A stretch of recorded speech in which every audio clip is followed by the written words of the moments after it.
നമസ്കാരം. ആനന്ദ് ഇന്റർനാഷണൽ ന്യൂസിലേക്ക് സ്വാഗതം. പ്രധാന വാർത്തകൾ. ആണവായുധം വഹിക്കാൻ ശേഷിയുള്ള ഏറ്റവും മാരകമായ മിൻസ്മാൻ 3 എന്ന ഭൂഖണ്ഡാന്തര ബാലിസ്റ്റിക് മിസൈൽ പരീക്ഷിച്ച് US. മിസൈൽ വിക്ഷേപിച്ചത് കാലിഫോർണിയയിലെ വാൻഡൻബർഗ് സ്പേസ് ഫോഴ്സ് ബേസിൽ നിന്ന് ചൊവ്വാഴ്ച രാത്രി. മിൻസ്മാൻ 3 ഹിരോഷിമയിൽ US പ്രയോഗിച്ച ആറ്റം ബോംബിനേക്കാൾ 20 മടങ്ങ് പ്രഹരശേഷിയുള്ള ആണവ പോർമുനകൾ വഹിക്കാൻ ശേഷിയുള്ളത്. നിലവിലെ മിഡിൽ ഈസ്റ്റ് സംഘർഷവുമായി ഈ പരീക്ഷണത്തിന് ബന്ധമില്ല എന്ന് US. ആശങ്കയിൽ ലോകം. ഇസ്രായേലും അമേരിക്കയും ആക്രമണം തുടർന്നാൽ ഇസ്രായേലിലെ ഡിമോണ ആണവ കേന്ദ്രം ലക്ഷ്യമിടുമെന്ന് ഇറാന്റെ ഭീഷണി ഇറാനിൽ പുതിയതായി സ്ഥാനമേൽക്കുന്നയാൾ ആരായാലും ഇല്ലാതാക്കുമെന്ന ഇസ്രായേൽ പ്രതിരോധ മന്ത്രി പ്രസ്താവിച്ചതിന് പിന്നാലെ മുസ്തഫ അടുത്ത പരമോന്നത നേതാവായി തിരഞ്ഞെടുക്കപ്പെട്ടതായുള്ള പ്രചരണങ്ങൾ നിഷേധിച്ച് ഇറാൻ. നികുതി വർദ്ധിപ്പിക്കാൻ നീക്കവുമായി റേച്ചൽ റീവ്സ്. നടപടി മധ്യപൂർവേഷ്യയിലെ സംഘർഷം കനത്ത സാമ്പത്തിക പ്രതിസന്ധിക്ക് കാരണമാകുന്ന സാഹചര്യത്തിൽ നികുതി വർധനവ് റെക്കോർഡ് തലത്തിലാകുമെന്ന് സൂചന. സ്റ്റോക്ക് മാർക്കറ്റിലെ നികുതി വേട്ടയിലൂടെയാണ് ചാൻസലർ ബുക്ക് ബാലൻസ് ചെയ്യുന്നതെന്ന് ആരോപണം ഉന്നയിച്ച് ഓഫീസ് ഫോർ ബജറ്റ് റെസ്പോൺസിബിലിറ്റീസ്. ഇറാനിലെ യുദ്ധം നീണ്ടുപോവുകയാണെങ്കിൽ അത് GDPയെ പ്രതികൂലമായി ബാധിക്കുമെന്നും പണപ്പെരുപ്പ നിരക്ക് വർദ്ധിക്കുമെന്നും റിപ്പോർട്ട്.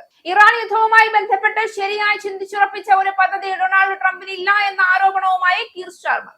യുദ്ധം തീവ്രമാകുമെന്ന് താൻ ഭയന്നിരുന്നു എന്നും സ്റ്റാർമർ.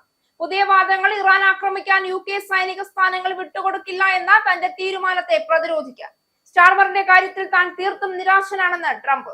UKയിൽ ഗ്രോസറി വിലക്കയറ്റത്തിൽ വൻ കുതിച്ചുചാട്ടം. ഇസ്രായേലും അമേരിക്കയും യുദ്ധം ആരംഭിക്കുന്നതിന് മുൻപാണ് ഈ വർധനവ് എന്നതാണ് ആശങ്ക വർദ്ധിപ്പിക്കുന്നത്. യുദ്ധം നീണ്ടുപോകുമെന്ന ആശങ്ക കാര്യങ്ങൾ കൂടുതൽ മോശമാക്കുകയും പലിശ നിരക്ക് വെട്ടിക്കുറയ്ക്കാനുള്ള സാധ്യത കൂട്ടുകയും ചെയ്യുമെന്ന് സൂചന.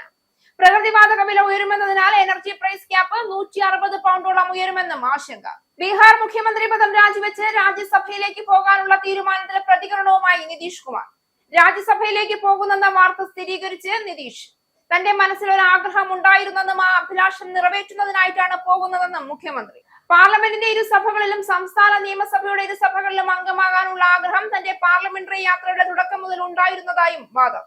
ഇറാനെതിരായ സൈനിക നീക്കങ്ങൾക്കായി അമേരിക്ക ഇന്ത്യൻ നാവിക താവളങ്ങൾ ഉപയോഗിക്കുന്നുവെന്ന റിപ്പോർട്ടുകൾ തള്ളി ഇന്ത്യ. ഇത്തരം അവകാശവാദങ്ങൾ അടിസ്ഥാനരഹിതവും വ്യാജവുമാണെന്ന് വിദേശകാര്യ മന്ത്രാലയം.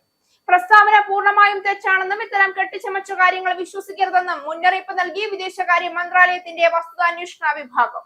പാർട്ടി വിടാൻ ഒരുങ്ങുന്നെന്ന പ്രഖ്യാപനത്തിന് പിന്നാലെ മുതിർന്ന നേതാവ് G. സുധാകരനെ അനുനയിപ്പിക്കാൻ CPM. G. സുധാകരനെ ഫോണിൽ വിളിച്ച് സംസ്ഥാന സെക്രട്ടറി MV ഗോവിന്ദൻ. വാർത്താ സമ്മേളനത്തിൽ സുധാകരനെ പരിഹസിച്ചിട്ടില്ല എന്നും ചിരിച്ചത് മാധ്യമപ്രവർത്തകരുടെ ചോദ്യം കേട്ടാണെന്നും ഗോവിന്ദൻ. G. സുധാകരനുമായി രാഷ്ട്രീയ ചർച്ചകൾ നടത്തിയിട്ടില്ല എന്ന് AICC ജനറൽ സെക്രട്ടറി KC വേണുഗോപാൽ. CPM-ഉം സുധാകരനും തമ്മിലുള്ള അഭിപ്രായ ഭിന്നതയിൽ ഇടപെടാനില്ല എന്നും KC വേണുഗോപാൽ. വാർത്തകൾ വിശദമായി. ഇറാനുമായുള്ള യുദ്ധം 6ാം ദിവസത്തിലേക്ക് കടക്കവേ ആണവായുധം വഹിക്കാൻ ശേഷിയുള്ള തങ്ങളുടെ ഏറ്റവും മാരകമായ മിൻസ്മാൻ 3 എന്ന ഭൂഖണ്ഡാന്തര ബാലിസ്റ്റിക് മിസൈൽ പരീക്ഷിച്ച് US. കാലിഫോർണിയയിലെ വാൻഡൻബർഗ് സ്പേസ് ഫോഴ്സ് ബേസിൽ നിന്നാണ് ചൊവ്വാഴ്ച രാത്രി മിസൈൽ വിക്ഷേപിച്ചത്. US-ന്റെ ഡൂംസ്ഡേ മിസൈൽ എന്നാണ് ഇതിനെ വിശേഷിപ്പിക്കുന്നത്. പരീക്ഷണം വിജയകരമായിരുന്നുവെന്നാണ് റിപ്പോർട്ടുകൾ. രണ്ടാം ലോക മഹായുദ്ധകാലത്ത് ജപ്പാനിലെ ഹിരോഷിമയിൽ US പ്രയോഗിച്ച ആറ്റം ബോംബിനേക്കാൾ 20 മടങ്ങ് പ്രഹരശേഷിയുള്ള ആണവ പോർമുനകൾ വഹിക്കാൻ ശേഷിയുള്ളതാണ് ഈ മിസൈൽ. ഏകദേശം 10,000 കിലോമീറ്ററോളം ദൂരപരിധിയുള്ള ഇതിന് മണിക്കൂറിൽ 24,000 കിലോമീറ്റർ വേഗതയിൽ സഞ്ചരിക്കാൻ കഴിയും. അതായത് വിക്ഷേപിച്ച് മിനിറ്റുകൾക്കുള്ളിൽ ലോകത്തിന്റെ ഏത് കോണിലുമുള്ള ലക്ഷ്യസ്ഥാനങ്ങളിൽ എത്താൻ മിൻസ്മാൻ 3 മിസൈലിന് സാധിക്കും. US air force global strike command നടത്തിയ ഈ പരീക്ഷണത്തിൽ മിസൈൽ ആയിരക്കണക്കിന് മൈലുകൾ സഞ്ചരിച്ച് പസഫിക് സമുദ്രത്തിലെ മാർഷൽ ദ്വീപുകൾക്ക് സമീപമുള്ള ലക്ഷ്യസ്ഥാനത്തെ കൃത്യമായി പതിച്ചു.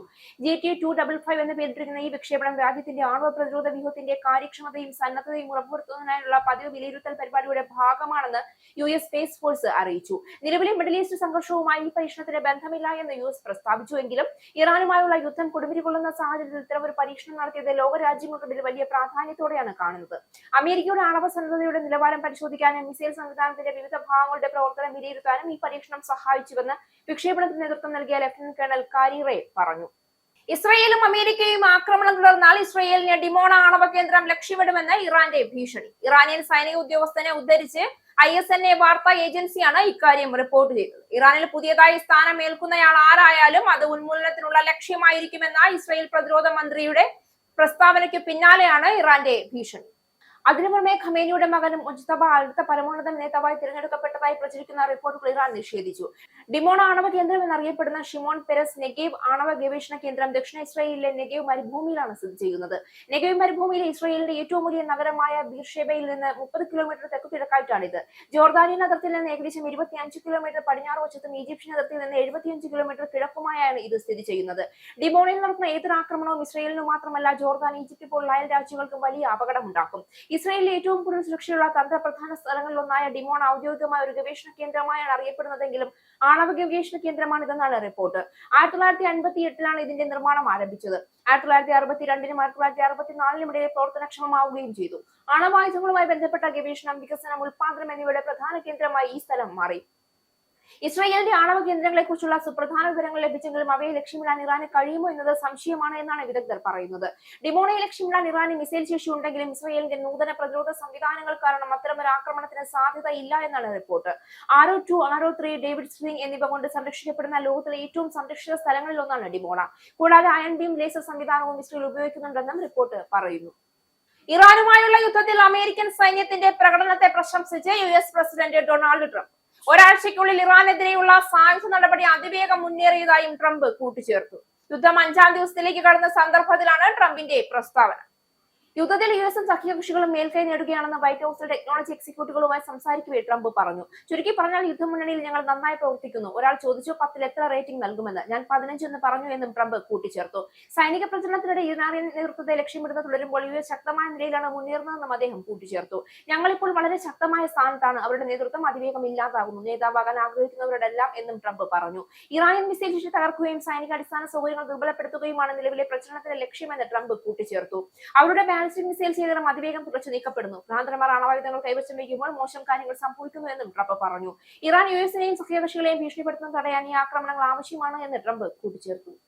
മധ്യപൂർവേഷ്യയിലെ സംഘർഷം കനത്ത സാമ്പത്തിക പ്രതിസന്ധിക്ക് കാരണമാകുന്ന സാഹചര്യത്തിൽ വീണ്ടും നികുതികൾ വർദ്ധിപ്പിക്കാൻ റേച്ചൽ റീവ്സ് നിർബന്ധിതയായേക്കുമെന്ന് റിപ്പോർട്ടുകൾ.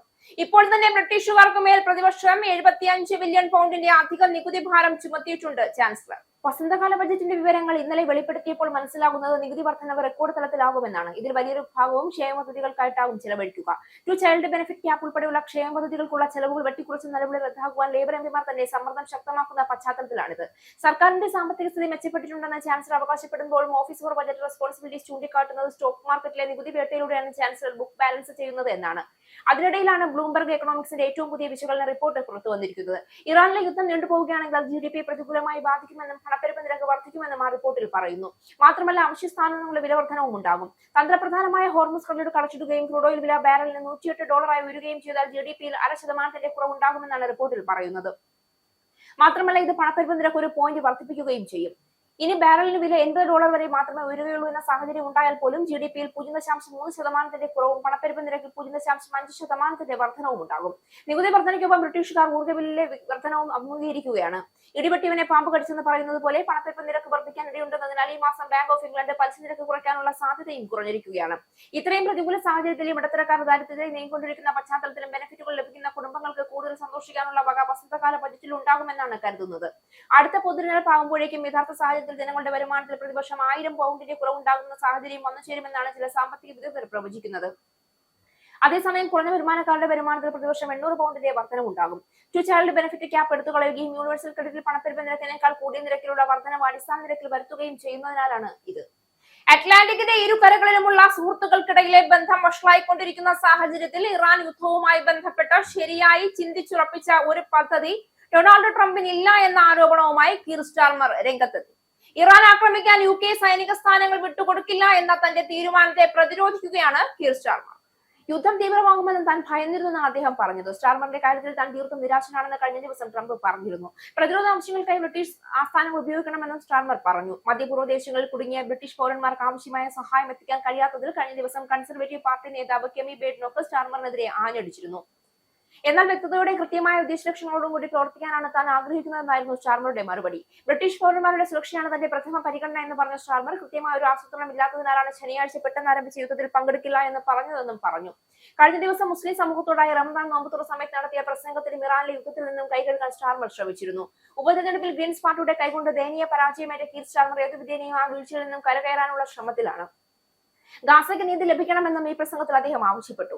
അതേസമയം ഇറാന്റെ ആത്മഹത്യ ഡ്രോൺ ആക്രമണത്തിൽ നിന്നും ബ്രിട്ടന്റെ സൈപ്രസ് സൈനിക ആസ്ഥാനത്തെ സംരക്ഷിക്കാൻ കഴിയാത്തതിനും സ്റ്റാർമറുടെ നേരെ വിമർശനം ശക്തമാകുന്നുണ്ട്. നിലവിൽ അക്രോട്രിയയിലെ റോയൽ എയർഫോഴ്സ് ആസ്ഥാനത്തിന്റെ സുരക്ഷയ്ക്കായി ബ്രിട്ടന്റെ സഖ്യകക്ഷിയായ ഗ്രീസ് നാവിക കപ്പലുകൾ ഇവിടെ വിന്യസിച്ചിട്ടുണ്ട്. അതിനോടൊപ്പം ഫ്രാൻസിന്റെ ഒരു നാവിക വ്യൂഹത്തോട് സൈപ്രസിലേക്ക് പോകാൻ ഫ്രഞ്ച് പ്രസിഡന്റ് ഇമാനുവൽ മാക്രോൺ ഉത്തരവിട്ടിട്ടുണ്ട്. ഇതോടെ കൂടുതൽ നാവികരെ ആ മേഖലയിലേക്ക് അയക്കാൻ സ്റ്റാർമർ നിർബന്ധിതനായി. ടൈപ്പ് 45 ഡിസ്ട്രോയർ HMS ഡ്രാഗൺ ഇപ്പോൾ സൈപ്രസിലേക്ക് നീങ്ങുകയാണ്. ഡ്രോൺ ആക്രമണം ചെറുക്കാൻ കഴിയുന്ന ഹെലികോപ്റ്ററുകളാണ് ഇതിലുള്ളത്. ഫെബ്രുവരിയിൽ യുകെയിൽ ഗ്രോസറി വിലക്കയറ്റത്തിൽ വൻ കുതിച്ചുചാട്ടം. ഇറാനെതിരെ ഇസ്രയേലും അമേരിക്കയും യുദ്ധം ആരംഭിക്കുന്നതിന് മുൻപാണ് ഈ വർധനവെന്നതാണ് ആശങ്ക വർദ്ധിപ്പിക്കുന്നത്.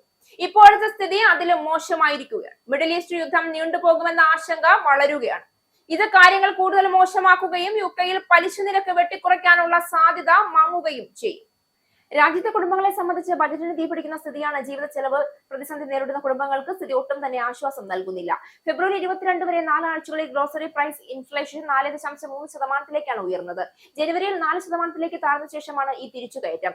മിഡിൽ ഈസ്റ്റ് യുദ്ധം നീണ്ടാൽ ഓയിൽ, ഗ്യാസ് വിതരണത്തെ ബാധിക്കുമെന്ന് European central bank chief economist Philip Lane മുന്നറിയിപ്പ് നൽകി. ഇത് പണപ്പെരുപ്പം ഉയരാൻ കാരണമാകും. ഈ മാസം പലിശ നിരക്ക് കുറയുമെന്ന പ്രതീക്ഷയിലായിരുന്നു ബ്രിട്ടൻ. എന്നാൽ ചൊവ്വാഴ്ചയോടെ ഈ സാധ്യത മങ്ങി. പണപ്പെരുപ്പം കൂടുമെന്ന ആശങ്കയിൽ യുകെ കടമെടുപ്പ് ചെലവ് ഉയരുകയും ചെയ്തു. പലിശ നിരക്ക് കുറയാൻ 80% വരെ സാധ്യതയാണ് ഈ കഴിഞ്ഞ ആഴ്ച സാമ്പത്തിക വിപണിയിൽ കൽപ്പിച്ചതെങ്കിൽ ഇപ്പോൾ വെറും 29% അത് കുറഞ്ഞിട്ടുണ്ട്. യുദ്ധപ്രതിസന്ധി എണ്ണ, ഗ്യാസ് വിലയും ഉയർത്തുകയാണ്. യുകെ ഡ്രൈവർമാർക്ക് കുടുംബങ്ങളുടെ ഗ്യാസ്, വൈദ്യുതി ബില്ലുകളെയും ഇത് ബാധിക്കും. പ്രതിസന്ധി ഉയരാൻ സാധ്യതയുണ്ടെന്നും സ്ഥിതിഗതികൾ സൂക്ഷ്മമായി വിലയിരുത്തുകയാണെന്നും ചാൻസലർ റേച്ചൽ റീവ്സ് പറഞ്ഞു. ഇതിനു പുറമെ ട്രംപിനോട് കീർ സ്റ്റാർമർ സർക്കാർ നല്ല രീതിയിൽ സഹകരിച്ചില്ല എങ്കിൽ താരിഫ് പ്രതിസന്ധിയും ഉണ്ടാകും. നിലവിലൊരു വ്യാപാര പ്രതിസന്ധി താങ്ങാൻ ബ്രിട്ടൻ ആകില്ല. യുദ്ധം നീണ്ടുപോയാൽ വീണ്ടും രാജ്യം പ്രതിസന്ധിയിലാകും. ക്ഷേമ പദ്ധതികൾക്കും പെൻഷനും ഉൾപ്പെടെ പണം കണ്ടെത്താൻ സർക്കാർ പാടുപെടുകയാണ്. ഇറാൻ വിഷയത്തിൽ അയവ് വന്നില്ല എങ്കിൽ തിരിച്ചടിയാകുമെന്ന ആശങ്കയിലാണ് ചാൻസലർ. എനർജി ബില്ലുകൾ ഏപ്രിൽ മാസത്തോടെ കുറയുമെന്ന ശുഭപ്രതീക്ഷയിലായിരുന്നു ബ്രിട്ടൻ. കൂടാതെ പണപ്പെരുപ്പവും താഴ്ന്നതിനാൽ പലിശ നിരക്ക് കുറയാനുള്ള സാധ്യതയും തെളിഞ്ഞിരുന്നു. അങ്ങനെ മോർട്ടഗേജ് നിരക്കും കുറയുമെന്ന് കരുതി. എന്നാൽ ഇറാനിൽ അമേരിക്കയും ഇസ്രയേലും ചേർന്ന് ആക്രമണം നടത്തിയതോടെ സ്ഥിതി മാറി. മധ്യപൂർവേഷ്യയിലെ സംഘർഷം നീണ്ടു നിൽക്കുന്ന സാഹചര്യത്തിൽ പ്രകൃതിവാതക വില ഉയരുമെന്നതിനാൽ എനർജി പ്രൈസ് ക്യാപ്പ് 160 പൗണ്ടോളം ഉയരുമെന്ന് റിപ്പോർട്ട്. വൈദ്യുതിയും പ്രകൃതിവാതകവും ഉപയോഗിക്കുന്ന ഒരു ശരാശരി കുടുംബത്തിന് 1801 പൗണ്ട് ഊർജ്ജ ബില്ലായി നൽകേണ്ടി വരുമെന്നാണ് കോൺവാൾ ഇൻസൈറ്റ് പറയുന്നത്. ജൂലൈ മുതൽ സെപ്റ്റംബർ വരെയുള്ള പ്രൈസ് ക്യാപ്പിലായിരിക്കും ഈ വർധനവ്. ഏപ്രിലെ പ്രൈസ് ക്യാപ്പിനേക്കാൾ 160 പൗണ്ട് വർധനവാണിത്. ഇറാൻ ആക്രമണത്തെ തുടർന്ന് ഖത്തർ സർക്കാർ ഉടമസ്ഥതയിലുള്ള ഊർജ്ജ മേഖല ഏതാണ്ട് അടച്ചുപൂട്ടേണ്ട അവസ്ഥ വന്നതോടെ ഭാവിയെക്കുറിച്ചുള്ള ആശങ്ക വർദ്ധിക്കുകയാണ്. ദ്രവീകൃത പ്രകൃതിവാതക വിതരണത്തിൽ 5-1 ഖത്തറാണ് ചെയ്യുന്നത്.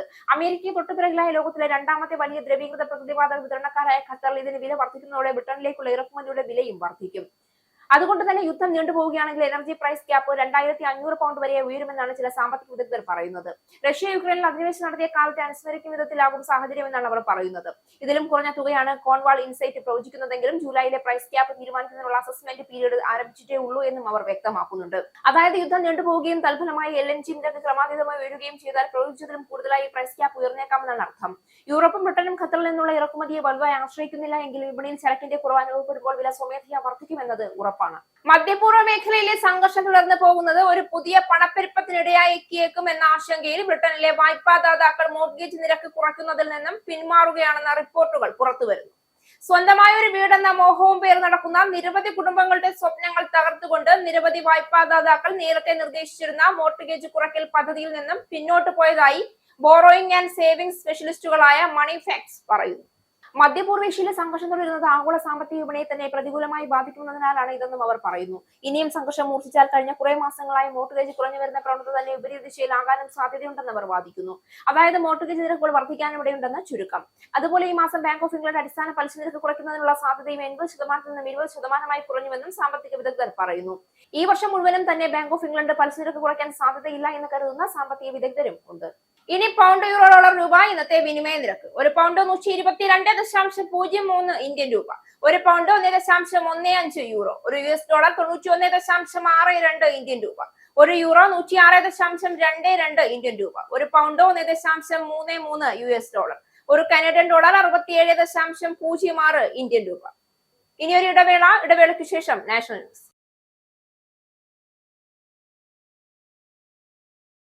നമസ്കാരം, നാഷണൽ ന്യൂസിലേക്ക് സ്വാഗതം. ബീഹാർ മുഖ്യമന്ത്രി പദം രാജിവെച്ച് രാജ്യസഭയിലേക്ക് പോകാനുള്ള തീരുമാനത്തിൽ പ്രതികരണവുമായി നിതീഷ് കുമാർ. രാജ്യസഭയിലേക്ക് പോകുന്നെന്ന് സ്ഥിരീകരിച്ച നിതീഷ് തന്റെ മനസ്സിൽ ഒരു ആഗ്രഹം ഉണ്ടായിരുന്നുവെന്നും ആ അഭിലാഷം നിറവേറ്റുന്നതിനായിട്ടാണ് പോകുന്നതെന്നും വ്യക്തമാക്കി. എക്സിലൂടെയാണ് നിതീഷിന്റെ പ്രതികരണം. രാജ്യസഭയിലേക്ക് മത്സരിക്കാൻ നിതീഷ് ഇന്ന് പത്രിക സമർപ്പിക്കുമെന്നാണ് വിവരം. പാർലമെന്റിന്റെ ഇരുസഭകളിലും സംസ്ഥാന നിയമസഭയുടെ ഇരുസഭകളിലും അംഗമാകാനുള്ള ആഗ്രഹം തന്റെ പാർലമെന്ററി യാത്രയുടെ തുടക്കമുണ്ടായിരുന്നതായി നിതീഷ് എക്സിൽ കുറിച്ചു. ലോക്സഭ MP, MLA, MLC എന്നീ നിലകളിൽ നിതീഷ് ഇതിനോടകം പ്രവർത്തിച്ചിട്ടുണ്ട്. നിതീഷ് ബീഹാർ മുഖ്യമന്ത്രി സ്ഥാനം ഒഴിയുമ്പോൾ BJP ഏറെക്കാലമായി കാത്തിരിക്കുന്ന മുഖ്യമന്ത്രി പദവി ഏറ്റെടുക്കുകയും നിതീഷിന്റെ മകൻ നിഷാന്തിനെ ഉപമുഖ്യമന്ത്രിയാക്കുമെന്നുമാണ് വിവരം. രൂപീകരിക്കപ്പെടുന്ന പുതിയ ബീഹാർ സർക്കാരിന് തന്റെ പൂർണ്ണ സഹകരണവും മാർഗനിർദ്ദേശവും ഉണ്ടായിരിക്കുമെന്നും നിതീഷ് കൂട്ടിച്ചേർത്തു. 2 പതിറ്റാണ്ടിലേറെയായി നിങ്ങൾ എന്നിൽ നിങ്ങളുടെ വിശ്വാസവും പിന്തുണയും സ്ഥിരമായി അർപ്പിച്ചിട്ടുണ്ട്. ആ വിശ്വാസത്തിന്റെ ശക്തിയിലാണ് ബീഹാറിനെയും നിങ്ങളെ എല്ലാവരെയും പൂർണ്ണ സമ്മതത്തോടെ ഞങ്ങൾ സേവിച്ചിട്ടുള്ളത്. നിങ്ങളുടെ വിശ്വാസത്തിന്റെയും പിന്തുണയുടെയും ശക്തിയാണ് ഇന്ന് ബീഹാറിന്റെ വികസനത്തിന്റെയും അന്തസ്സിന്റെയും ഒരു പുതിയ മാനം അവതരിപ്പിക്കാൻ സാധിച്ചതെന്നും നിതീഷ് എക്സിൽ കുറിച്ചു. നിങ്ങളോടുള്ള തന്റെ ബന്ധം ഭാവിയിലും തുടരും. വികസിത ബീഹാർ കെട്ടിപ്പടുക്കാൻ നിങ്ങളോടൊപ്പം പ്രവർത്തിക്കാനുള്ള തന്റെ ദൃഢനിശ്ചയം ശക്തമായിരിക്കുമെന്നും താൻ പൂർണ്ണ സത്യസന്ധതയോടെ നിങ്ങൾക്ക് ഉറപ്പു നൽകുന്നുവെന്നും നിതീഷ് അറിയിച്ചു. ഇറാനെതിരായ സൈനിക നീക്കങ്ങൾക്കായി അമേരിക്ക ഇന്ത്യൻ നാവിക താവളങ്ങൾ ഉപയോഗിക്കുന്നുവെന്ന റിപ്പോർട്ടുകൾ ഇന്ത്യ തള്ളി. ഇത്തരം അവകാശവാദങ്ങൾ അടിസ്ഥാനരഹിതവും വ്യാജവുമാണെന്ന് വിദേശകാര്യ മന്ത്രാലയം വ്യക്തമാക്കി. മുൻ US ആർമി കേണൽ ഡഗ്ലസ് മാക്ഡൻ ഒരു അമേരിക്കൻ ചാനലിന് നൽകിയ അഭിമുഖത്തിലാണ് ഈ അവകാശവാദം ഉന്നയിച്ചത്. ഇറാന്റെ ആക്രമണങ്ങളിൽ തങ്ങളുടെ തുറമുഖങ്ങളും നാവിക താവളങ്ങളും നശിപ്പിക്കപ്പെട്ടതിനാൽ US നേവിക്ക് ഇന്ത്യൻ തുറമുഖങ്ങളെ ആശ്രയിക്കേണ്ടി വരുന്നുവെന്നായിരുന്നു അദ്ദേഹത്തിന്റെ പരാമർശം. എന്നാൽ ഈ പ്രസ്താവന പൂർണ്ണമായും തെറ്റാണെന്നും ഇത്തരം കെട്ടിച്ചമച്ച കാര്യങ്ങൾ വിശ്വസിക്കരുതെന്നും വിദേശകാര്യ മന്ത്രാലയത്തിന്റെ വസ്തുതാന്വേഷണ വിഭാഗം മുന്നറിയിപ്പ് നൽകി. USഉം ഇസ്രയേലും സംയുക്തമായി നടത്തിയ ആക്രമണത്തിന്റെ ഇറാന്റെ പരമോന്നത നേതാവ് അയത്തുള്ള അലി ഖമേനി കൊല്ലപ്പെട്ടതിന് പിന്നാലെ നടത്തിയ യുദ്ധം 6ാം ദിവസവും രൂക്ഷമായി തുടരുകയാണ്. കഴിഞ്ഞ ചൊവ്വാഴ്ച ഇന്ത്യൻ മഹാസമുദ്രത്തിൽ ശ്രീലങ്കൻ തീരത്തോട് ചേർന്ന US അന്തർവാഹിനിയുടെ ആക്രമണത്തിൽ ഇറാന്റെ യുദ്ധക്കപ്പലായ IRIS ദേന മുങ്ങിയിരുന്നു. ഈ സംഭവത്തിൽ 87 പേർ കൊല്ലപ്പെട്ടതായാണ് റിപ്പോർട്ട്. ഇന്ത്യയുമായുള്ള സൗഹൃദ സന്ദർശനം കഴിഞ്ഞ് മടങ്ങുകയായിരുന്ന ഈ കപ്പൽ ഇതിന് പിന്നാലെയാണ് ഇറാനെതിരായ ആക്രമണങ്ങൾക്ക് US നാവികസേന ഇന്ത്യയുടെ നാവിക താവളങ്ങൾ ഉപയോഗിക്കുന്നതായുള്ള പ്രചരണങ്ങൾ വന്നത്. പശ്ചിമേഷ്യയിലെ സംഘർഷത്തിൽ ഇന്ത്യ ശക്തമായ ആശങ്ക രേഖപ്പെടുത്തി. എല്ലാ വിഭാഗങ്ങളും സംയമനം പാലിക്കണമെന്നും സാധാരണക്കാരുടെ സുരക്ഷയ്ക്ക് മുൻഗണന നൽകിക്കൊണ്ട് സമാധാന ചർച്ചകളിലേക്ക് നീങ്ങണമെന്നും ഇന്ത്യ ആവശ്യപ്പെട്ടു. എയർ ഇന്ത്യ അടക്കമുള്ള വിമാന കമ്പനികൾ മാർച്ച് 5-ന് ദുബായ്, ജിദ്ദ എന്നിവിടങ്ങളിലേക്ക് സർവീസ് നടത്തും. Delhi, Jeddah, Delhi, Mumbai, Jeddah, Mumbai, Mumbai, Jeddah, Mumbai എന്നീ എയർ ഇന്ത്യ സർവീസുകൾ ഇന്ന് പുനരാരംഭിക്കും. ഇതിനു പുറമെ മുംബൈ, ദുബായ്, ഡൽഹി റൂട്ടിൽ നാളെ ബോയിംഗ് 777 വിമാനം സർവീസ് നടത്തുമെന്ന് എയർ ഇന്ത്യ അറിയിച്ചു. വ്യോമപാതയിൽ ഭാഗിക ഇളവുകൾ വന്ന പശ്ചാത്തലത്തിൽ ഇന്ത്യക്കും ഗൾഫ് രാജ്യങ്ങൾക്കും ഇടയിൽ കൂടുതൽ വിമാന സർവീസുകൾ ഓപ്പറേറ്റ് ചെയ്തു തുടങ്ങി. എന്നാൽ പൂർണ്ണതോതിലെത്താൻ ഇനിയും ദിവസങ്ങൾ കാത്തിരിക്കേണ്ടി വന്നേക്കാം. മാർച്ച് 10 വരെയുള്ള യാത്രകൾക്കായി ഫെബ്രുവരി 28-ന് മുൻപെടുത്ത ടിക്കറ്റുകൾക്ക് സൗജന്യ റീഷെഡ്യൂളിംഗ് അല്ലെങ്കിൽ ഫുൾ റീഫണ്ട് നൽകുമെന്ന് എയർ ഇന്ത്യ പ്രഖ്യാപിച്ചു. മിഡിൽ ഈസ്റ്റ്, ബ്രിട്ടൻ, യൂറോപ്പ് സർവീസുകൾക്കാണ് ഇത് ബാധകം. ശോഭാ സുരേന്ദ്രൻ പാലക്കാട് സ്ഥാനാർത്ഥിയായേക്കും. മണ്ഡലത്തിൽ മറ്റു പേരുകൾ പരിഗണനയിലില്ല. കേന്ദ്ര നേതൃത്വം അന്തിമ തീരുമാനമെടുക്കും. ആറന്മുളയിൽ മത്സരിക്കാൻ MD രമേശിനോട് ആവശ്യപ്പെട്ടു. വട്ടിയൂർക്കാവിൽ R ശ്രീലേഖയ്ക്കാണ് സാധ്യത. K സുരേന്ദ്രൻ മഞ്ചേശ്വരത്ത് മത്സരിക്കും. മണ്ഡലത്തിൽ അനൌദ്യോഗിക പ്രചരണം ആരംഭിച്ചു കഴിഞ്ഞു. നേമത്ത് BJP സംസ്ഥാന അധ്യക്ഷൻ രാജീവ് ചന്ദ്രശേഖറും കഴക്കൂട്ടത്ത് V മുരളീധരനും കാട്ടാക്കടയിൽ PK കൃഷ്ണദാസും മത്സരിക്കും. പാലക്കാട്ടെ സാധ്യതാ പട്ടികയിൽ അവസാന ഘട്ടത്തിൽ ശോഭാ സുരേന്ദ്രനും പാർട്ടി ഈസ്റ്റ് ജില്ലാ പ്രസിഡന്റ് പ്രശാന്ത് ശിവനുമായിരുന്നു. നിലവിലെ രാഷ്ട്രീയ സാഹചര്യത്തിൽ പാലക്കാട് വനിതാ സ്ഥാനാർത്ഥിയെ പരിഗണിക്കണമെന്ന സംഘപരിവാർ നിർദ്ദേശം പാർട്ടി മുഖവിലേക്കെടുക്കും. പ്രശാന്ത് ശിവനെ കഴിഞ്ഞ തവണ അദ്ദേഹം മത്സരിച്ച ആലത്തൂരിൽ പരിഗണിക്കാനാണ് സാധ്യത. 2014 പാലക്കാട് ശോഭ 2ാം സ്ഥാനത്തെത്തിയിരുന്നു. 2021 ഈ ശ്രീധരനിലൂടെ BJP 2ാം സ്ഥാനം നിലനിർത്തി. പാലക്കാട് നഗരസഭാ അധ്യക്ഷനും ജില്ലാ ജനറൽ സെക്രട്ടറിയുമായ P സ്മിതേഷിനാണ് മണ്ഡലത്തിലെ തിരഞ്ഞെടുപ്പ് ചുമതല. 2014 കോൺഗ്രസിലെ ഷാഫി പറമ്പിലായിരുന്നു ശോഭയുടെ എതിരാളി. 17,483 വോട്ടിനാണ് ഷാഫി ജയിച്ചത്. ശോഭ 40,076 വോട്ടുകൾ നേടി. 2021 ശ്രീധരൻ മത്സരിച്ചപ്പോൾ ഷാഫിയുടെ ഭൂരിപക്ഷം 3,859 കുറഞ്ഞിരുന്നു. സിറ്റിംഗ് MLA രാഹുൽ മാങ്കൂട്ടത്തിൽ പാർട്ടിക്ക് പുറത്തായതോടെ പാലക്കാട് മണ്ഡലത്തിൽ ചലച്ചിത്ര താരം രമേശ് പിഷാരടി കോൺഗ്രസ് സ്ഥാനാർത്ഥിയാവും. പാലക്കാട് നിയോജക മണ്ഡലത്തിൽ P സരനെ സ്ഥാനാർത്ഥിയാക്കാൻ CPM പാലക്കാട് ജില്ലാ സെക്രട്ടേറിയറ്റ് ശുപാർശ ചെയ്തിട്ടുണ്ട്.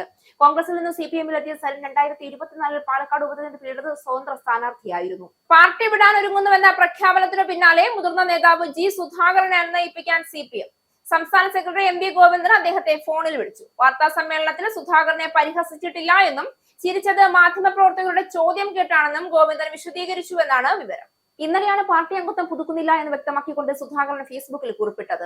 പാർട്ടിയിൽ നിന്ന് അവഗണന നേരിടുന്നെന്ന് ആരോപിക്കുന്ന കുറിപ്പിൽ MV ഗോവിന്ദൻ ഉൾപ്പെടെയുള്ളവർക്ക് ബുദ്ധിമുട്ടായി പാർട്ടി തുടരാൻ ആഗ്രഹിക്കുന്നില്ല എന്നും പറഞ്ഞിരുന്നു. ഗോവിന്ദന്റെ വാർത്താ സമ്മേളനത്തിലുള്ള വീഡിയോയും പങ്കുവച്ചിരുന്നു. സംസ്ഥാന സെക്രട്ടറി തന്നെ പത്രസമ്മേളനത്തിൽ ഒരു ചോദ്യത്തിന് മറുപടിയായി ഞാനൊരു പരിഗണനയും അർഹിക്കുന്ന ആളല്ല എന്ന അർത്ഥം വരുന്ന ശരിയല്ലാത്ത പ്രയോഗം നടത്തുകയും കളിയാക്കി ചിരിക്കുകയും ചെയ്തു. അത് കേട്ട് പത്രക്കാരെല്ലാം പൊട്ടിച്ചിരിക്കുന്നതും കണ്ടു. ഇതൊന്നും ചോദിക്കാനോ തിരുത്താനോ ആരും തയ്യാറായിട്ടില്ല. കൂടുതൽ സംഭവങ്ങൾ വിവരിക്കുന്നില്ല. ഈ സാഹചര്യത്തിൽ പാർട്ടിയിൽ തുടർന്ന് മേൽപ്പറഞ്ഞ നേതാക്കൾക്ക് ബുദ്ധിമുട്ടുണ്ടാക്കാൻ ആഗ്രഹിക്കുന്നില്ല എന്നും സുധാകരൻ കുറിപ്പിൽ പറഞ്ഞിരുന്നു. അതിനിടെ സുധാകരൻ UDF പിന്തുണയോടെ അമ്പലപ്പുഴ മണ്ഡലത്തിൽ നിന്ന് മത്സരിക്കാൻ സാധ്യതയുണ്ടെന്നും റിപ്പോർട്ടുകളുണ്ട്. G സുധാകരനുമായി രാഷ്ട്രീയ ചർച്ചകൾ നടത്തിയിട്ടില്ല എന്ന് AICC ജനറൽ സെക്രട്ടറി KC വേണുഗോപാൽ. CPM-ഉം സുധാകരനും തമ്മിലുള്ള അഭിപ്രായ ഭിന്നതയിൽ ഇടപെടാനില്ല എന്നും KC വേണുഗോപാൽ വ്യക്തമാക്കി. പാർട്ടി നേതൃത്വത്തിന്റെ അവഗണനയും പരിഹാസവും ചൂണ്ടിക്കാട്ടി പാർട്ടിയിൽ തുടരാൻ ആഗ്രഹിക്കുന്നില്ല എന്ന G സുധാകരന്റെ പരസ്യ നിലപാടിനോട് പ്രതികരിക്കുകയായിരുന്നു KC വേണുഗോപാൽ. സുധാകരൻ സ്വന്തം അനുഭവത്തിൽ നിന്നാണ് കാര്യങ്ങൾ പറഞ്ഞത്. സുധാകരനും പാർട്ടിയും തമ്മിൽ അഭിപ്രായ വ്യത്യാസമുണ്ടെങ്കിൽ അത് അവരുടെ ആഭ്യന്തര കാര്യം, നമുക്ക് കാത്തിരുന്ന് കാണാം എന്താണുള്ളതെന്ന് KC വേണുഗോപാൽ ഇങ്ങനെ കൂട്ടിച്ചേർത്തു. സുധാകരൻ പക്വതയും ഒരുപാട് അനുഭവ സമ്പത്തുമുള്ള നേതാവാണ്. തീരുമാനങ്ങൾ എങ്ങനെ എടുക്കണമെന്ന് അദ്ദേഹത്തെ ആരും പഠിപ്പിക്കേണ്ട കാര്യമില്ല. അങ്ങനെയുള്ള ഒരാളെ രാഷ്ട്രീയം പഠിപ്പിക്കേണ്ട കാര്യമില്ല എന്നും കോൺഗ്രസ് ജനറൽ സെക്രട്ടറി പറഞ്ഞു. സുധാകരൻ ഒരു തീരുമാനമെടുക്കുമ്പോൾ ആ സമയത്ത് ഞങ്ങൾ തീരുമാനമെടുക്കും. ഇപ്പോൾ ഞങ്ങളുടെ പാർട്ടി ഒരു തീരുമാനവും എടുത്തിട്ടില്ല. സുധാകരന്റെ ഫേസ്ബുക്ക് പോസ്റ്റിൽ കുറെ കാര്യങ്ങൾ പറയുന്നുണ്ട്. അതിൽ അദ്ദേഹം ഒരുപാട് സങ്കടങ്ങളും പ്രയാസങ്ങളും ഉണ്ട്. ഇന്ന് കേരളത്തിലെ CPM അണികളിലുള്ള ഒരു പ്രതിഫലനമായിട്ടാണ് ഞാനതിനെ കാണുന്നതെന്നും KC വേണുഗോപാൽ കൂട്ടിച്ചേർത്തു. CPIM സംസ്ഥാന സെക്രട്ടറിക്കും ജില്ലാ സെക്രട്ടറിക്കുമെതിരെ രൂക്ഷ വിമർശനം ഉന്നയിച്ച് രംഗത്തെത്തിയതിനു പിന്നാലെ PK ശശിക്കെതിരെ നടപടി. PK ശശിയെ CPIM പുറത്താക്കി. പ്രാഥമിക അംഗത്വത്തിൽ നിന്നാണ് പുറത്താക്കിയത്. തൊട്ടു പിന്നാലെ പാർട്ടി നടപടിയോട് പ്രതികരിച്ച് PK ശശി രംഗത്തെത്തി. പുറത്താക്കാനുള്ള സമ്പൂർണ്ണ അധികാരം പാർട്ടിക്കുണ്ട് എന്ന് PK ശശി പറഞ്ഞു. ദീർഘകാലത്തെ CPIM ബന്ധം അവസാനിച്ചു, പക്ഷേ പോരാട്ടം തുടരും. കള്ളന്മാരെ ജനങ്ങൾക്ക് മുന്നിൽ തുറന്നു കാട്ടുമെന്ന് PK ശശി പറഞ്ഞു. ഇന്ന് രാവിലെയായിരുന്നു CPIM-നോട് എതിർത്ത് നിൽക്കുന്നവർ ഒത്തുചേർന്ന പരിപാടിയിൽ PK ശശി പങ്കെടുത്തത്. CPIM പാലക്കാട് ജില്ലാ സെക്രട്ടറി സുരേഷ് ബാബുവിനെതിരെ രൂക്ഷ വിമർശനമായിരുന്നു PK ശശി ഉന്നയിച്ചത്. പല മഹാന്മാരും ജനകീയ നേതാക്കളും ഇരുന്ന കസേരയിലാണ് സ്പിരിറ്റ് കച്ചവടക്കാരൻ കയറിയിരിക്കുന്നതെന്ന് PK ശശി പറഞ്ഞു. ജില്ലാ സെക്രട്ടറി സഖാക്കളെ തമ്മിൽ തല്ലിക്കുകയാണ്. ജില്ലാ സെക്രട്ടറി കാരണം പലരും പാർട്ടി വിരോധികളായി മാറി, മറ്റു പാർട്ടികളിലേക്ക് പോയി. 7 CPM ജില്ലാ കമ്മിറ്റി അംഗങ്ങൾ തങ്ങൾക്കൊപ്പമുണ്ട്. സ്പിരിറ്റ് കച്ചവടക്കാരനെ വേണ്ടെന്ന് പറഞ്ഞ് CPM സംസ്ഥാന നേതൃത്വം എത്തിയാൽ പാർട്ടിയിലേക്ക് വരും, ചെങ്കൊടി പിടിക്കുമെന്നും PK ശശി പറഞ്ഞു.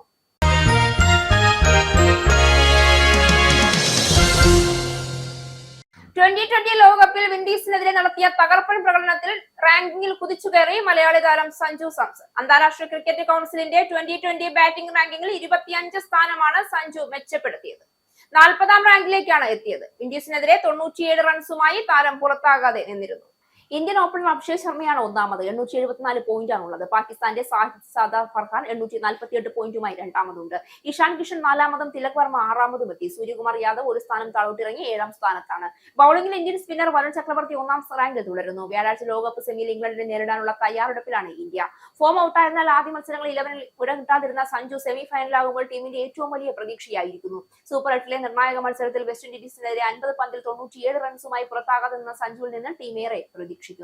പ്രധാന വാർത്തകൾ ഒരിക്കൽ കൂടി. ആണവായുധം വഹിക്കാൻ ശേഷിയുള്ള ഏറ്റവും മാരകമായ മിൻസ്മാൻ 3 എന്ന ഭൂഖണ്ഡാന്തര ബാലിസ്റ്റിക് മിസൈൽ പരീക്ഷിച്ച് US. മിസൈൽ വിക്ഷേപിച്ചത് കാലിഫോർണിയയിലെ വാൻഡൻബർഗ് സ്പേസ് ഫോഴ്സ് ബേസിൽ നിന്ന് ചൊവ്വാഴ്ച രാത്രി. മിൻസ്മാൻ 3 ഹിരോഷിമയിൽ US പ്രയോഗിച്ച ആറ്റം ബോംബിനേക്കാൾ 20 മടങ്ങ് പ്രഹരശേഷിയുള്ള ആണവ പോർമുനകൾ വഹിക്കാൻ ശേഷിയുള്ളത്. നിലവിലെ മിഡിൽ ഈസ്റ്റ് സംഘർഷവുമായി ഈ പരീക്ഷണത്തിന് ബന്ധമില്ല എന്ന് US. ആശങ്കയിൽ ലോകം. ഇസ്രായേലും അമേരിക്കയും ആക്രമണം തുടർന്നാൽ ഇസ്രായേലിലെ ഡിമോണ ആണവ കേന്ദ്രം ലക്ഷ്യമിടുമെന്ന് ഇറാന്റെ ഭീഷണി ഇറാനിൽ പുതിയതായി സ്ഥാനമേൽക്കുന്നയാൾ ആരായാലും ഇല്ലാതാക്കുമെന്ന ഇസ്രായേൽ പ്രതിരോധ മന്ത്രി പ്രസ്താവിച്ചതിന് പിന്നാലെ മുസ്തഫ അടുത്ത പരമോന്നത നേതാവായി തിരഞ്ഞെടുക്കപ്പെട്ടതായുള്ള പ്രചരണങ്ങൾ നിഷേധിച്ച് ഇറാൻ. നികുതി വർദ്ധിപ്പിക്കാൻ നീക്കവുമായി റേച്ചൽ റീവ്സ്. നടപടി മധ്യപൂർവേഷ്യയിലെ സംഘർഷം കനത്ത സാമ്പത്തിക പ്രതിസന്ധിക്ക് കാരണമാകുന്ന സാഹചര്യത്തിൽ നികുതി വർധനവ് റെക്കോർഡ് തലത്തിലാകുമെന്ന് സൂചന. സ്റ്റോക്ക് മാർക്കറ്റിലെ നികുതി വേട്ടയിലൂടെയാണ് ചാൻസലർ ബുക്ക് ബാലൻസ് ചെയ്യുന്നതെന്ന് ആരോപണം ഉന്നയിച്ച് ഓഫീസ് ഫോർ ബജറ്റ് റെസ്പോൺസിബിലിറ്റീസ്. ഇറാനിലെ യുദ്ധം നീണ്ടുപോവുകയാണെങ്കിൽ അത് GDP-യെ പ്രതികൂലമായി ബാധിക്കുമെന്നും പണപ്പെരുപ്പ നിരക്ക് വർദ്ധിക്കുമെന്നും റിപ്പോർട്ട്. ഇറാൻ യുദ്ധവുമായി ബന്ധപ്പെട്ട് ശരിയായി ചിന്തിച്ചുറപ്പിച്ച ഒരു പദ്ധതി ഡൊണാൾഡ് ട്രംപിന് ഇല്ല എന്ന ആരോപണവുമായി കീർ സ്റ്റാർമർ. യുദ്ധം തീവ്രമാകുമെന്ന് താൻ ഭയന്നിരുന്നു എന്നും സ്റ്റാർമർ. പുതിയ വാദങ്ങൾ ഇറാൻ ആക്രമിക്കാൻ UK സൈനിക സ്ഥാനങ്ങൾ വിട്ടുകൊടുക്കില്ല എന്ന തന്റെ തീരുമാനത്തെ പ്രതിരോധിക്കാൻ സ്റ്റാർമറിന്റെ കാര്യത്തിൽ താൻ തീർത്തും നിരാശനാണെന്ന് ട്രംപ്. UK-യിൽ ഗ്രോസറി വിലക്കയറ്റത്തിൽ വൻ കുതിച്ചുചാട്ടം. ഇസ്രായേലും അമേരിക്കയും യുദ്ധം ആരംഭിക്കുന്നതിന് മുൻപാണ് ഈ വർധനവ് എന്നതാണ് ആശങ്ക വർദ്ധിപ്പിക്കുന്നത്. യുദ്ധം നീണ്ടുപോകുമെന്ന ആശങ്ക കാര്യങ്ങൾ കൂടുതൽ മോശമാക്കുകയും പലിശ നിരക്ക് വെട്ടിക്കുറയ്ക്കാനുള്ള സാധ്യത കൂട്ടുകയും ചെയ്യുമെന്ന് സൂചന. പ്രകൃതിവാതക വില ഉയരുമെന്നതിനാൽ എനർജി പ്രൈസ് ക്യാപ്പ് 160 പൗണ്ടോളം ഉയരുമെന്നും ആശങ്ക. ബീഹാർ മുഖ്യമന്ത്രി പദം രാജിവെച്ച് രാജ്യസഭയിലേക്ക് പോകാനുള്ള തീരുമാനത്തിലെ പ്രതികരണവുമായി നിതീഷ് കുമാർ. രാജ്യസഭയിലേക്ക് പോകുന്നെന്ന വാർത്ത സ്ഥിരീകരിച്ച് നിതീഷ്. തന്റെ മനസ്സിൽ ഒരു ആഗ്രഹം ഉണ്ടായിരുന്നെന്നും ആ അഭിലാഷം നിറവേറ്റുന്നതിനായിട്ടാണ് പോകുന്നതെന്നും മുഖ്യമന്ത്രി. പാർലമെന്റിന്റെ ഇരുസഭകളിലും സംസ്ഥാന നിയമസഭയുടെ ഇരുസഭകളിലും അംഗമാകാനുള്ള ആഗ്രഹം തന്റെ പാർലമെന്ററി യാത്രയുടെ തുടക്കം മുതൽ ഉണ്ടായിരുന്നതായും വാദം. ഇറാനെതിരായ സൈനിക നീക്കങ്ങൾക്കായി അമേരിക്ക ഇന്ത്യൻ നാവിക താവളങ്ങൾ ഉപയോഗിക്കുന്നുവെന്ന റിപ്പോർട്ടുകൾ തള്ളി ഇന്ത്യ. ഇത്തരം അവകാശവാദങ്ങൾ അടിസ്ഥാനരഹിതവും വ്യാജവുമാണെന്ന് വിദേശകാര്യ മന്ത്രാലയം. പ്രസ്താവന പൂർണ്ണമായും തെറ്റാണെന്നും ഇത്തരം കെട്ടിച്ചമച്ച കാര്യങ്ങൾ വിശ്വസിക്കരുതെന്നും മുന്നറിയിപ്പ് നൽകി വിദേശകാര്യ മന്ത്രാലയത്തിന്റെ വസ്തുതാന്വേഷണ വിഭാഗം. പാർട്ടി വിടാനൊരുങ്ങുന്ന പ്രഖ്യാപനത്തിന് പിന്നാലെ മുതിർന്ന നേതാവ് സുധാകരനെ അനുനയിപ്പിക്കാൻ CPM.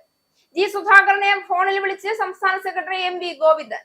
വാർത്താ സമ്മേളനത്തിൽ സുധാകരനെ പരിഹസിച്ചിട്ടില്ല എന്നും ചിരിച്ചത് മാധ്യമപ്രവർത്തകരുടെ ചോദ്യം കേട്ടാണെന്നും ഗോവിന്ദ്. ജി സുധാകരനുമായി രാഷ്ട്രീയ ചർച്ചകൾ നടത്തിയിട്ടില്ല എന്ന് AICC ജനറൽ സെക്രട്ടറി KC വേണുഗോപാൽ. CPM-ഉം സുധാകരനും തമ്മിലുള്ള അഭിപ്രായ ഭിന്നതയിൽ ഇടപെടാനില്ല എന്നും KC വേണുഗോപാൽ. ഈ ന്യൂസ് ബുള്ളറ്റിൻ അവസാനിച്ചു. നന്ദി.